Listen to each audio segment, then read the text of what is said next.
নির্বাচনের মাস দেড়েক আগে শোনা যাচ্ছে ঢাকার অলিতে গলিতে ঘুরে গেলেন আফগানিস্তানের তালেবান সরকারের পররাষ্ট্র মন্ত্রণালয়ের ফার্স্ট পলিটিক্যাল ডিভিশনের মহাপরিচালক নূর আহমেদ নূর।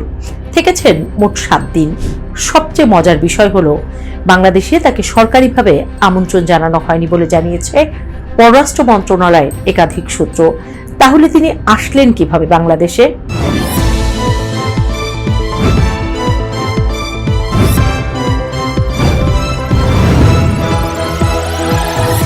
বাংলাদেশের জাতীয় নির্বাচনের দামামা যখন চারিদিকে বাজছে, ঠিক সেই উত্তপ্ত রাজনৈতিক পরিস্থিতির মধ্যে অনেকটা গোপনীয়তার চাদরে মোড়ানো এক সফরে ঢাকায় এসেছিলেন আফগানিস্তানের তালেবান সরকারের অত্যন্ত প্রভাবশালী কর্মকর্তা নূর আহমেদ নূর।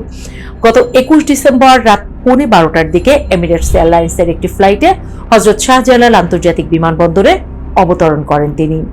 তালেবান সরকারের পররাষ্ট্র নীতি নির্ধারণে নূর আহমেদ নূরকে অন্যতম প্রধান একজন ব্যক্তি হিসেবে বিবেচনা করা হয়।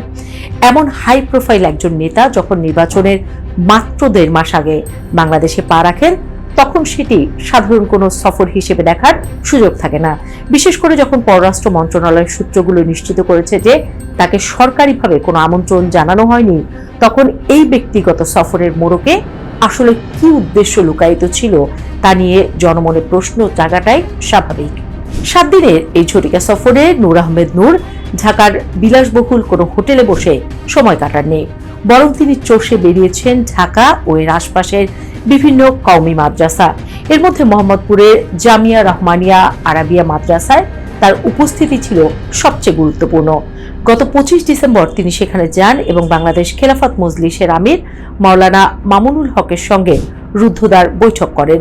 যদিও খেলাফত মজলিসের মহাসচিব জালালউদ্দিন আহমেদ দাবি করেছেন যে নূর আহমেদ নূর কেবল একজন পরিদর্শক হিসেবে মাদ্রাসায় এসেছিলেন এবং মামুনুল হক একজন শিক্ষক হিসেবে তার সঙ্গে সৌজন্য সাক্ষাৎ করেছেন।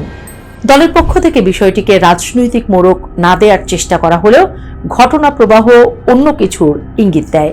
কারণ এই সফরের ঠিক 3 মাস আগে গত সেপ্টেম্বরে মাওলানা মামুনুল হক সহ 7 জন বাংলাদেশি আলেম ও ইসলামপন্থী নেতা আফগানিস্তান সফর করেছিলেন। সেখানে তারা তালেবান সরকারের মন্ত্রীদের সঙ্গে বৈঠক করে দ্বিপাক্ষিক সম্পর্কের বিষয়ে আগ্রহ প্রকাশ করেছিলেন। ফলে নূর আহমেদ নূরের এই ঢাকা সফরকে সেই আলোচনার একটি ধারাবাহিক বা ফলো আপ হিসেবে দেখছেন বিশ্লেষকরা। সবচেয়ে বড় রহস্যের জন্ম দিয়েছে অন্তর্বর্তী সরকারের নীরবতা। নূর আহমেদ নূর কি কূটনৈতিক পাসপোর্ট ব্যবহার করে বাংলাদেশে ঢুকেছিলেন নাকি সাধারণ ভিসায়? এ বিষয়ে সরকারের পক্ষ থেকে কোনো স্পষ্ট ব্যাখ্যা পাওয়া যায়নি। অথচ আন্তর্জাতিক পরিমণ্ডলে তালেবান সরকার এখনো স্বীকৃত নয়। রাশিয়া ছাড়া কোনো দেশই তাদের আনুষ্ঠানিকভাবে মেনে নেয়নি।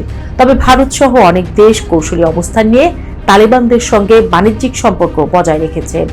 সম্প্রতি ভারতের সঙ্গে তালেবানের সম্পর্ক স্বাভাবিক করার প্রচেষ্টার পর নূর আহমেদ নূরের এই সফর ইঙ্গিত দিচ্ছে যে তারা হয়তো এবার বাংলাদেশের সঙ্গেও কূটনৈতিক বরফ গলাতে চাইছে। সাবেক রাষ্ট্রদূত এম হুমায়ুন কবিরের মতে, ভারতের পর তালেবান সম্ভবত বাংলাদেশের সঙ্গে সম্পর্ক স্বাভাবিক করতে আগ্রহী এবং এই সফর সেই প্রক্রিয়ারই অংশ। বিমানবন্দরে নূর আহমেদ নূরকে স্বাগত জানিয়েছিলেন Bangladesh Afghanistan chamber of commerce and ইন্ডাস্ট্রিজের চেয়ারম্যান আবু সায়েম খালেদ। তিনি দাবি করেছিলেন ব্যবসার সম্প্রসারণই এই সফরের মূল লক্ষ্য। কিন্তু রহস্যজনকভাবে এরপর থেকে তার ফোন নম্বরটিও বন্ধ পাওয়া যাচ্ছে। একটি অনানুষ্ঠানিক বা ব্যক্তিগত সফরের নাম দিয়ে রাষ্ট্রের গুরুত্বপূর্ণ সময়ে ভিনদেশি কোনো প্রভাবশালী নেতার এমন অবাধ বিচরণ এবং ধর্মীয় নেতাদের সঙ্গে গোপন বৈঠক স্বাভাবিকভাবেই সন্দেহের দানা বাঁধছে। নির্বাচনের আগে এমন স্পর্শকাতর ঘটনা নিয়ে সরকারের অস্পষ্ট অবস্থান নাগরিকদের মধ্যে শঙ্কা তৈরি করছে। এখন দেখার বিষয়, সরকার কি এই ধোঁয়াশা কাটাতে কোনো আনুষ্ঠানিক বিবৃতি দেবে নাকি নূর আহমেদ নূরের এই সফর একটি অমীমাংসিত রহস্য হয়েই থাকবে, যা জনমনে দানা বাঁধবে বড় কোনো সন্দেহের।